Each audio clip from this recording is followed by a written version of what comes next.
পাতাকপির পাকোড়ার ছবি দেওয়ার পরে একজন বিদেশি বন্ধু কমেন্ট করছে, কেমনে বানায় আফা, ভিডিও দেন।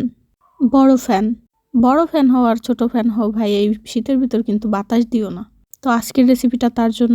পাতাকপিটা শুধু এইভাবে পাতলা পাতলা কুচি কুচি করে কাটে নিচ্ছি আর তারপর ধুয়ে নিচ্ছি।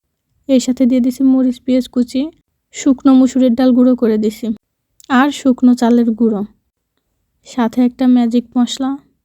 এটা অপশনাল, দিলে দিতে পারেন, না দিলে না। এই জায়গায় ধনে গুঁড়ো, জিরে গুঁড়ো দিলেই হবে। একটু লবণ, হলুদ আর গুঁড়ো মরিচ, সাথে 1 চামচ সয়া সস। এইবার এইটারে ভালো করে মাখাই নিতে হবে। ডাল আর চালের গুঁড়ো যেহেতু শুকনো দিছি তাই একটু পানি দিয়ে দেবো, অল্প, বেশি না, কারণ এটার একটু শক্ত শক্ত করে মাখাইতে হবে। নরম করে মাখাইলে পাতাকপি এমনিতেই নরম হয়ে যাবে, তারপরে ভাজলে আর ওটা মুচমুচে হবে না। এরপর কড়াইতে তেল গরম করে তার ভিতর ছোট ছোট করে ছাড়িয়ে দিছি। এইখানে আবার বলতে পারেন যে চালের গুঁড়ো না দিয়ে ময়দা দিলে হবে।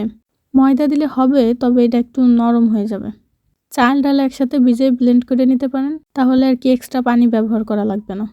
এইবার এইগুলোরে শুধু এপিট ওপিট ভালো করে হালকা আঁচে ভেজে নিতে হবে। এই তো খুব সহজেই হয়ে গেল পাতাকপির পাকোড়া।